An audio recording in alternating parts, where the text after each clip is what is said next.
Yoo yana geeni babbaraadha. Waa'ee ajjechaa qananiitiin wal qabatee waanuma garagaraa dhageenna waanuma garagaraa argaa jirra miidiyaa hawaasaa kanarratti. Amma immoo sagalee wayii qabadhee isinii gad dhufe. Sagaleen kun maal jedhaa? Ergaan sagalichaa hoo maali? Kan jedhu immoo wajjumaan dhageeffannee wajjumaan ammas yaada waliin itti kennannaa jechuudha. Kanaaf agartee sagalee kana gadumaa dhageeffadhaa, obsaan dhageeffadhaa, daqiiqa 5 illee hin ga'uuti. Obsaan dhageeffadhaa waan inni jedhu nama ilmoo isaatiin kakatu baasawee. Ilmoo isaatiin kakatee wanti kun akkanaa jedhee ka dubbatu jechuudha. Namni kun immoo eenyu yoo ka jettan taate gabaabseen boodarratti dhumarratti jechuudha. Yaada koo katti kennedhu ta'a. Kanaaf mee itti yaadaan waliifis qoodaa namni hundaa dhaga'uuti. Itti yaada dhageeffadhaa tura. Yaada keessanis obsaan itti kennedha. Itti yaada. Gadi bahee ani immoo marrajaa harkaa hin qaba. Namni artistiin biraa kanaan dura jaalallee ishii kan ture shubbuxitti tokkosee kan saati. Yoo waan dubbadhu kuni dhara ta'ee mucaa koo naaf haa ta'u jettaa Faisa. Masfin. Mucaa kootiif haa godhu. Yoo waa dhara ta'e yoo soba ta'ee mucaa kootiif naa taasisu. Mucaa kootiif haa godhu. Okay, kanaan dura jaalalleen qananii inni dura Andu'aalam faana osoo walitti hin dhufiini mucaa jirtu. Saayibimta Andu'aalam maa Oromoon soba artistoonni kana beekuun hin jiru. Obboleettiin maa gadi baaniin dubban dhugaa oo barbaadan. Kabaas asbaas maqaa caalaa bulchiinsa asbaas. Maaliif hin baas? Mee obboleettiin footoo kana possottu Andu'aalam dura micayyoon tun jaalallee qabdu sagna haa maqaa isaa yaamtu gadi baatee. In qabdu Andu'aalam irratti jammartee haa jedhu mee artistiin tokko gadi bahee. Kanaafuu suuraa nama biraa sodaataniiti. Nama gosa hin qabne nama iyyuuf hin qabne irratti ulee baay'isa Oromoo sobduuwwan haa dharaawu. Mucayyoon tun kanaan dura ilaa ani isinitti hima viidiyoo nama saalfachiisu jalaa ba'ee artistiin ishii jaalatu sun birrii akkaawuntitti galchee viidiyoo san nama viidiyoo san ishii as faraarra'u dhaqee qaxaqqate kan artistoonni Oromoon beekanii. Maan dubbanne gadi baanii Oromoo akkanaa wajjin jiraachuurra du'a namaa wayya. Ani mucayyoo itti haa godhu carraan kun dhugaa rafin dubbanna. Mucayyoon tun mee fiqiranyaa eenyu turte kanaan dur. Maaliif hin dubbanne artistoonni beekan maa rokatu maa roksu dhugaa eenyu wajjin turte mee qoradhaatii. Eenyu ture Andu'aalam dura artistii tana ጓደኛ eenyu turte artistii da innis ጓደኛ artistii Andu'aalam eenyu wajjin turte maaliif dhugaa namaa dabsan namni gosa qabu namni tufoozoo qabu maqaan isaa hin qabu namni tufoozoo hin qabne haqaan awwaalamu mee obboleettiin isaa gadaa baatuti mee miidiyaa irratti yaamati. Andu'aalam dura artistii keessaa jaalalleen qabdu kanaan dura shubbuxiin itti tokkosamee too hin saatamne haa jedhamee maatiin gadi ba'e. Reebichi kun isa duraa ta'uu danda'a jechaa jirtaa miti ree? Ta'uu danda'a kanas ta'uu kaleessas ta'uu beeku garuu mucayyoon tun reebamuun har'aa miti Andu'aalam biratti bichaa miti kan duraa callisanii kan har'aa maa bo'an.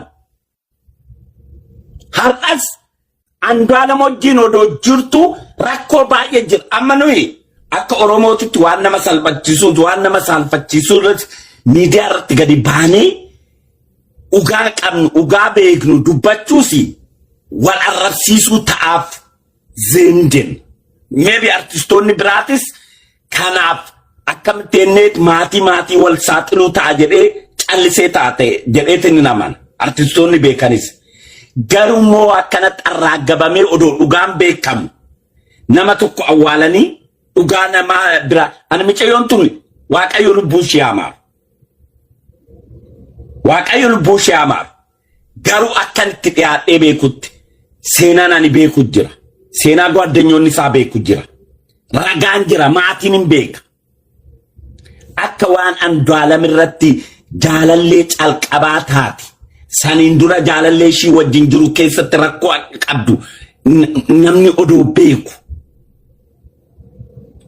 kana dhoksanii akka waan Andu'aalem biratti micee ila ani Andu'aalem oduu micee tana hube jedheetu amane Andu'aalem harka kennee deetana niyya ani nama Andu'aalemis micayyoon tunis anaaf akka nama Oromoo akka nama tokkootti isaan beeka malee foon kootii muti. Egaa hordoftoota kabajamtoota keenya mee yaada keessan karaa koomentiitiin itti kennadhaa dhageeffattan jedhee yaada gadumaa yaada keessan itti kennadhaa mee maal wanta sodaatame wayitu jira tokko jedha lammaffaa immoo wantoota namoonni Andu'aalemitti dhiyaatan beekan Qananiitti dhiyaatan beekan kan namni kunis beeku bazawee namni kun asumaan isinitti himaa Masfeen Fayyisaa jedhama. Masfiniin kun nama gartee Ameerikaa keessa jiraatu badhaadhina mootummaa kana deeggaraa miidiyaa hawaasaa kanarratti beekamaadha karaa yuutuubaanis akkasuma karaa tiktookaa feesbuukaanis jechuukooti. Eebina Jeneraal Biraanuu Juulaafaa wajjin suuraalee viidiyoolee takka gadi bahee poostuu godhu tokko jechuudha deeggaraa mootummaati badhaadhinaati akkasuma nama makalaakaa ture jechuudha waraana ture nama dubbate kun jechuukooti. Wanni viidiyoo kana isinii qooduu barbaade fan ammoo nama ilma ofii isaatii dhaleen kakatu gaa wanni ilmarra abbaa ta'ee yaada ta'ee jaalatu jiru jedhee yaadan akka kootti garuu ammoo wanta dhokate wayitu jira wanta agartee sodaatame wayitu jira kan namoonni Andu'aalemitti dhiyaatanis beekan kan agartee artistoota illee ta'ee miti artistoota jechuu kooti kan agartee dhoffamaa jiru miidiyaa hawaasaa kanarratti ammallee irra deddeebiidhaan kaka'amaa jiru jechuudha. Mee jalqaba irratti yaada koo kennadha. Yaada keessan koomentii jala kaasiniin jedhee jira. Yaadi koo maali? Namni amma taargeetti godhamee raasamaa jiru tokko Caalaa Bultumeeti. Karaa kamiin iyyuu maaliifi Caalaa Bultumeetii fi akkasuma Andu'aalem walitti bu'anii turan. Tokko kanaaf raasama lammaffarratti ammoo mucayyoo mataan irratti walitti bu'an. Abbootiin gadaa haga walitti araarsutu ga'ee jechuudha bara waggaa lama dura waggaa takkaaf wayi dura akkas jechuudha gaafa Andu'aalem Ameerikaa deemee galee jechuudha waa'ee mucayyoo tanaati irratti baazawee kan Caalaa Bultumeedhaan wal dhaban akka dubbatamaa jirutti baazawee. So namni kun illee maal jedha nama artistii kan hiriyyaa Andu'aalemittu mucayyoo tanatti dhukaasee jalaa mallattee yookaan ammoo jalaa miliqxee kan jedhu lafa kaa jechuudha. Maaltu walitti naa dhufeen ammoo Andu'aalemii fi akkasuma Caalaa Bultumee wal dhabbii qabu. Meebii isallee ta'uu dhabuu danda'a baasawee 100% jechaa hin jiru. Nama kamuu yakkamaa godhuu hin danda'u. Nama kamuu bilisa gochuu hin danda'an. Waan miidiyaa hawaasaa kanarratti ammoo gadi dhiifamee yaadatti kennachuun paappilikii waan jiruuf agartee waan gadi dhiifamee paappilikii sooshaal miidiyaa hawaasaa irra deemaa jiru waan ta'eef yaadatti kennachuun akka nama tokkottu waan rakkoo qabaatee miti. Isinis yaada bilisaan koomentii jala barreessaatti kennadha. Waan jechuu feeta waan dhugumaan qalbiin teessan isinitti himtee kana keessi keessan isiniin jechuu jiru jechuukooti. Anis maal argadde akkuma gaa nama kamiyyuu Caalaa Bultumeetii fi akkasuma Andu'aalem as dura wal dhabanii turanii walitti dhukaasanii turanii jechuudha. Aga rasaasa wal rukutuu gaan tokko jechuukooti. Abbootiin gadaa gidduu seenanii walitti araarsan. Wanti sunini waa'ee dhugaatii irratti miti waa'ee wanta biraati irratti osoo hin taane waa'ee mucayyoo amma boqottee yookaan ammoo duutee tanarratti.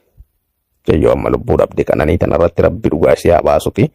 Waan kanarratti jechuudha miidiyaa hawaasaa kanarratti if duuba deebi'aati keessattuu karaa feesbuukatiin mee Caalaa Bultumeetii fi Andu'aalem gosaa jedhaati sarchi godhaati suuraa mucayyoo tanaatii fi Andu'aalemiitii fi akkasuma kan Caalaa Bultumee gabbaachuudha. Ka gaafa isaan wal dhabanii walirratti dhukaasanii mucayyoo bareedduu tanaa jecha artistoonni Oromoo warra beekamaan kun wal galaafataa kan jedhu namoonni gargara yaadatti kennachaa turanii jechuukooti.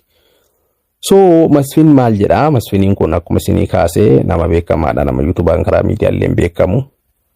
Maal kaasee nama sodaatame jira kan namni hundi beeku kan jedhu tokko lafa kaa'ee jechuudha Masfiiniin. Masfiin Fayyisaa jedhanii. Anillee waan kana laalee namoota yaada koomentii karaa koomentiitiin kennitan barreessanis laalee meebii ta'uu dhabuu danda'a meebii ta'uu danda'a kan jedhu lafa kaa'ee. Namni shakkamee wanni jedhamu kun Caalaa Bultumeeti. Caalaa Bultumeetii waan kana harka keessaa qabu yes jedhanii dubbachuu. Yakkamaa godhaa hin jiru. Fakkeenyaa fi moggaa dedeemurra jechuukooti. No Caalaa Bultumeetii nama biraati yes nama biraasuun jedhanii qubatti qabu. Ganuma barsiinuyyuu wanni biraatuyyuu hin jirtu. Maaliif sodaatanii moggaa deeman lubbuu yeroo mata qabaatee jechumaafani. Kan biraa dammoo asumarratti jechuudha. Andu'aalam poolisii magaalaa Finfinnee yaamee akka waa'ee suuraa kanaa gaafate yookaan qorannoo irratti geggeesse jechuudha. Waa'ee suuraa kanaa maal beektaa? Maaltu ta'amee? Mucayyoo tana sittu reebee, sittu dhahee, sittu rukutee maaltu ta'ame kan jedhu jechuudha. Poolisii magaalaa Finfinnee guyyaa Jummaa jechuudha. Kalee malee deengaddaa guyyaa lama dura jechuudha. Guyyaa wanti kun gadi baatee achitti yaamanii biirootti yaamanii akka gaafatan gabaafamaa jira jechuudha. Abdu'aalam illee wanta kana waan irraa beekuu hin jiru. Akkuma isin miidiyaa hawaasa irratti argitan anis agartee suuraa kana miidiyaa hawaasa irratti argee hin beeku jechuudhaan poolisii magaalaa Finfinneetiif deebii kennee jira kan jirutti amma gabaafamaa jira jechuudha. Kan ajaa'ibe mesfiin maal jedha asirratti mucayyoon tun akka viidiyoo qullaa qabdu. Viidiyoon qullaa akka qabdu nama biraa jechuudha. Akka nama miidiyaa gubbatti waan argite haasoftee haqqistee deemuu osoo hin taane ilma keetiin kakatteeti waan kana ka haasoftee mesfiinii dhugaa yoo agartee wanni kun ka dhugaa ka ta'u taate gadi baatee aabaaluu barrii kafalee namni kun agartee viidiyoo sun akka namni sun gadi hin dhiifne mallaqa kafalee namni artistii nama Hiriyaa Andu'aalam kan jedhamu kuni barrii kafalee agartee akka viidiyoon kun irraa gadi hin dhiifamne akkasuma nama sunis gagarafsiisee miidhaarra qaqqabsiisu tokko gahee jira jetteeti. Wanni an tokkoffaan itti fudhadhee isinii qooduu danda'een ilma isaa ilma dubartii isaa harkarra kaa'ete kan viidiyoo kan inni kakatee waan kana dubbate jechuudha. Masfiniin responsibility itti gaafatamummaa fudhachuu qabda waan dubbattu waan ta'eef nama guddaadha. Roongii informationii roongii walitti himuun gaariidha miti. Uummatas burjaajessuudha. Ofis burjaajessuudha. Sammuu keetis agartee gaariidha miti. Hilliina raasu. Ilma namaati, dhiiga namaati, lubbuu namaatti bade waan ta'eef jechuudha. So mucayyoon tun akka viidiyoo nama biraa qabdu viidiyoo qaama qullaa. Namni agartee Andu'aalam dura mucayyoo tanaan wal jaalatan ammoo akka viidiyoo tana mallaqa kafalee akka namni kun gadi hin dhiifne godhee mucaa kanas akka reebee miidhaarra qaqqabsiisee jechuudha. Masfiin waan kana dubbate. An kanuma jechuu barbaada. Yaada keessan barbaada. Wanti jala kaa maal isinitti fakkaata wanni kunini? Waan agartee waan seera kana keessan seenuu aganumami yaada keessan wanti jala kaasanii jechuu fi walitti deebinaa nagaatti. Kun ammoo waan jajjabaa waan ta'eef qabadhee isin dhufe. Nagaatti yoo akka tasaa dogoggore nama kamuu yakkamaa godhutu hin jiru, nama kamuu bilisa godhachuu hin jiru. Dhiifama yoo afaan keessa dogoggore jechuudha. Nagaatti.